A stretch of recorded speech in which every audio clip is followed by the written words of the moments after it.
High লুটে নিল, আমাকে একদম শেষ করে দিল। আমি পুরোপুরি শেষ হয়ে গেলাম। এই লোকটা আমার সম্মানকে মাটিতে মিশিয়ে দিল। এখন আমি আর কোথাও মুখ দেখাতে পারবো না। যাব তো কোথায় যাব? আমার তো কোনো আশ্রয়ও নেই। এই লোকটা আমাকে একেবারে ধ্বংস করে দিল, ভাড়া নিতে এসেছিল আর আমাকেই শেষ করে গেল। আমি এমন কান্নাকাটি আর হিচকি শুরু করলাম যে আমার অবস্থা দেখে কেউ চোখের জল আটকে রাখতে পারল না। ছোটবেলা থেকেই আমার নাটক করার খুব শখ ছিল। আজ আমি এমন নাটক করলাম যে সবাই আমার কথায় ভুলে গেল। গোটা পাড়া আমাদের বাড়ির সামনে জড়ো হয়ে গেল। সবাই আমার প্রতি সহানুভূতি দেখাচ্ছিল। বাড়িওয়ালাকে সবাই গালাগালি দিচ্ছিল। বেচারা বারবার নিজের পক্ষে সাফাই গাইছিল, কিন্তু কেউ তার কথায় কান দিচ্ছিল না। আমি একটা তরুণী মেয়ে, আর আমার এই অবস্থা দেখে সবার সহানুভূতি আমার সঙ্গে ছিল। কাঁদতে কাঁদতে আমি চোখের কোণ দিয়ে বাড়িওয়ালার দিকে তাকাচ্ছিলাম। সে ভয়ে ঘাবড়ে গিয়েছিল আর ভিড়ের রাগ থেকে নিজেকে বাঁচানোর চেষ্টা করছিল। কিছুক্ষণ আগেই সে ভাড়া চাইতে এসেছিল, আর আমি এমন নাটক করলাম যে তার সম্মান বাঁচানোর কোনো পথ রইল না। আসলে আমার বাড়িওয়ালা একজন ভদ্র মানুষ ছিল, শুধু একটু রাগী স্বভাবের। সে কখনো আমার দিকে খারাপ নজরে তাকায়নি। আছে রেগেমেগে ভাড়া চাইতে এসেছিল, কারণ কয়েক মাস ধরে আমরা তাকে কোনো টাকা দিইনি। আমাদের কাছে আজও ভাড়া দেওয়ার টাকা ছিল না। তাই আমি একটা চাল চাললাম। মিথ্যে বলে তাকে বাড়ির ভেতরে ডাকলাম। আমি বললাম, দেখুন, এত গরমে আপনি এত দূর থেকে এসেছেন, ভেতরে আসুন, আমি ঠান্ডা শরবত খাওয়াই। সে জানত না যে আমি বাড়িতে একা। সে ভেতরে আসতেই আমি আমার পরিকল্পনা শুরু করে দিলাম। বিছানায় থাকা চাদরটা মেঝেতে ফেলে দিলাম, চুলগুলো এলোমেলো করে দিলাম আর নিজের জামাকাপড় ছুঁড়ে ফেললাম। নিজের কাঁধে আঙুলের দাগও নিজেই বানিয়ে ফেললাম। এসব আমি এত তাড়াহুড়ো আর চালাকির সঙ্গে করলাম যে বাড়িওয়ালা হতভম্ব হয়ে গেল। সে স্বপ্নেও ভাবেনি যে আমি এমন কিছু করতে পারি। আমার এই নাটক দেখে সে ভয় পেয়ে গেল। আমি তৎক্ষণাৎ চিৎকার শুরু করলাম। বাইরে বেরিয়ে কাঁদতে চেঁচাতে লাগলাম। পাড়ার লোকজন আমার এলোমেলো চুল, ছেঁড়া জামা আর দাগ দেখে অবাক হয়ে গেল। সবাই বাড়িওয়ালাকে দোষ দিতে শুরু করল। লোকজন বলতে লাগল, এত ভদ্র দেখতে লোকটা, ভেতরে ভেতরে এত নোংরা। গরিবের ভাড়া না পেলে তার মানে এই নয় যে কারও ইজ্জতের উপর হাত তুলবে। পাড়ার মহিলারা আমার সঙ্গে সহানুভূতি দেখাচ্ছিল। আমার মা ও বাজার থেকে ফিরে এসে আমাকে এই অবস্থায় দেখে জোরে জোরে কাঁদতে শুরু করল। তিনি জানতেন না যে এসব আমার নাটক। পাড়ার লোকজন বাড়িওয়ালাকে বলতে লাগল, এবার তোকে এই মেয়ের সঙ্গে বিয়ে করতে হবে, আর এই বাড়িটা ওর নামে করে দিতে হবে, নইলে তোকে এখানে থাকতে দেব না, পুলিশের রিপোর্টও করব। বাড়িওয়ালা বারবার বলছিল কি সে কিছুই করেনি, কিন্তু কেউ তার কথা শুনতে রাজি ছিল না। সে একজন ভদ্র আর বিবাহিত মানুষ ছিল, কিন্তু তার সাফাই কেউ ভরসা করল না। পাড়ার লোকজন এত চাপ সৃষ্টি করল যে তাকে আমার কথা মেনে নিতে হলো।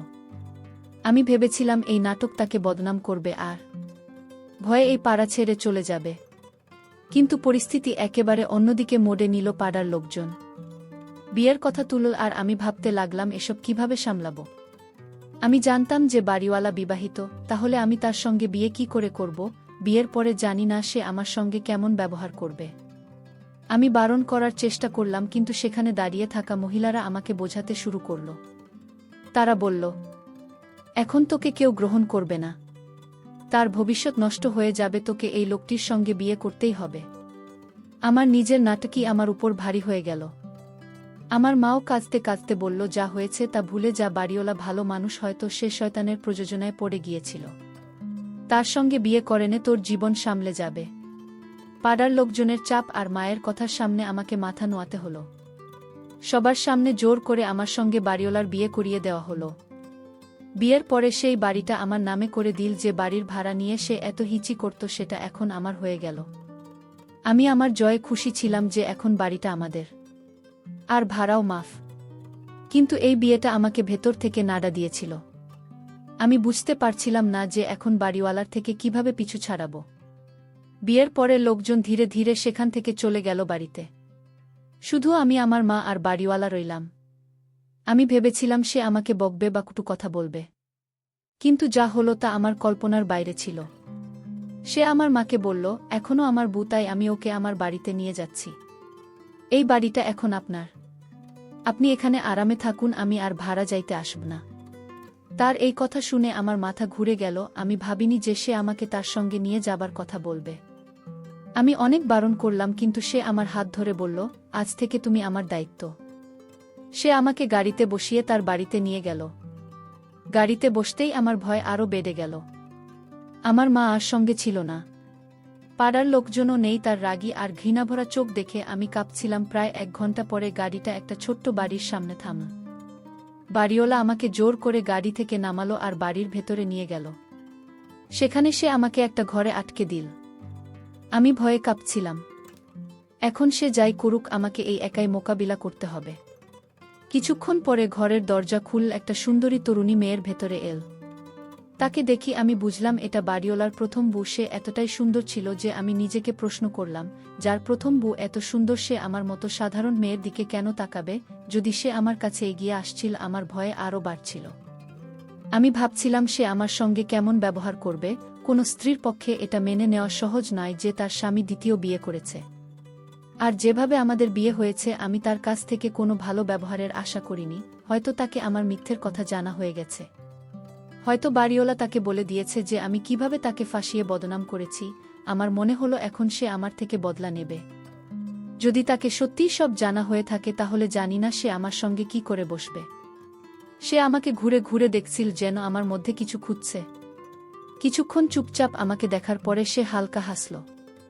আমার মুখে ছড়িয়ে থাকা চুলগুলো সে বড় আদর করে কানের পিছনে গুজে দিয়ে বলল, তুমি তো খুব সুন্দর, কিন্তু তুমি কেমন বউ বিয়ের জামা পরে সাজনি বিয়ের রাতে? সে যে গুজে সুন্দর হতে ইচ্ছে করে না। তার কথা শুনে আমি অবাক হয়ে গেলাম। আমি তার মুখের দিকে তাকালাম, যেখানে কোনো খোঁচা বা ব্যঙ্গ ছিল না, বরং তার হাসিতে একটা অদ্ভুত আপন ভাব ফুটে উঠছিল। সে আমার খালি হাতের কবজি দেখে এক মুহূর্ত না ভেবে নিজের হাতের চুড়ি খুলে আমাকে পরিয়ে দিল। তার এই আচরণে আমি অবাক হয়ে গেলাম। আমি তার সতীন, কিন্তু সে আমার সঙ্গে এত আদর করে কথা বলছে। সে আমার পাশে বসে গল্প শুরু করল। তার কথায় ভালোবাসার ছোঁয়া ছিল, ঘৃণা বা শত্রুতার কোনো চিহ্ন ছিল না। তার হাসি আর ভালোবাসাপূর্ণ কথা আমার ভয়ে কিছুটা কমিয়ে দিল। আমি ধীরে ধীরে সাহস সঞ্চয় করে বললাম, আমার আদনানের উপর ভয় করছে। জানি না সে আমার সঙ্গে কেমন ব্যবহার করবে। আমি যা করেছি তা ভুল ছিল। গরিবী আমাকে এসব করতে বাধ্য করেছে। আমার কথা শুনে সে বলল, চিন্তা করো না, আদনান খুব ভালো মানুষ। সে তোমার সঙ্গে কিছু খারাপ করবে না। এটা বলি সে ঘর থেকে বেরিয়ে গেল। কিছুক্ষণ পরে 1 গ্লাস দুধ নিয়ে ফিরল আর আমাকে দিয়ে বলল, এই দুধটা খেয়ে নাও, তোমার নিশ্চয়ই খিদে পেয়েছে। আর দেখো, আদনান তোমার উপর রাগ করবে না। সত্যি আমার খিদে পেয়েছিল। সারাদিনের নাটকের জন্য আমি কিছুই খাইনি। আমি গ্লাসটা তুলে দুধ খেয়ে নিলাম। তারপর ঘরের এদিক ওদিক তাকাতে লাগলাম। কিছুক্ষণ পরে দরজা আমার খুলল। আমার চোখ পড়তেই আমার শ্বাস আটকে গেল। আমার সতীন বরের পোশাক পরে ঘরে ঢুকল। সে বরের শেরবানি পরেছিল, যেটা তার গায়ে বেশ মানাচ্ছিল। মাথায় বিয়ের গয়নাও সাজিয়েছিল। ঘরে ঢুকে সে দরজায় খিল দিল। আমি ভয়ে উঠে দাঁড়ালাম। তাকে বললাম, তোমার মাথা খারাপ হয়ে গেছে, এসব কি করছো? কিন্তু সে আমার কথা কানে নিল না। ধীরে ধীরে আমার কাছে এসে একটা ছোট্ট মুখমলের বাক্স খুলে আমার সামনে ধরল। তাতে একটা ঝকঝকে সোনার চেন ছিল। সে হেসে বলল, এটা তোমার মুখ দেখানোর উপহার। তুমি আমার বউ। আমি তোমাকে খুব ভালোবাসব, কিন্তু তুমি আমাকে ছেড়ে কোথাও যেও না। আমি ভয়ে বিছানা থেকে উঠে চিৎকার করতে করতে দরজার দিকে দৌড়ালাম। কোনোমতে দরজা খুলতেই দেখলাম বাড়িওয়ালা আদনান বাইরে দাঁড়িয়ে। তাকে দেখি আমি তার গলা জড়িয়ে জোরে জোরে কাঁদতে লাগলাম। আদনান ঘরের ভিতরে উকি দিল। তার বউ তখনও বরের পোশাক পরে বিছানায় বসেছিল। সে ঘরে ঢুকে রেগে তার বুকে জিজ্ঞেস করল, যারা এসব কি? যারা হেসে বলল, আমি বর হয়েছিলাম, এই পুতুলটা আমার বউ। আমি ওকে মুখ দেখানোর উপহারও দিয়েছি, কিন্তু এটা ভালো বউ নয়। এত চিৎকার করল। কিছুক্ষণ আমার দিকে তাকাল, তারপর বলল, চলো নিজের ঘরে যাই। আমি হতবাক হয়ে গেলাম। আদনান যারা সঙ্গে বেশি প্রশ্ন করল না, বরং তাকে আদর করে নিয়ে গেল। আমি একাই ঘরে বসে রইলাম।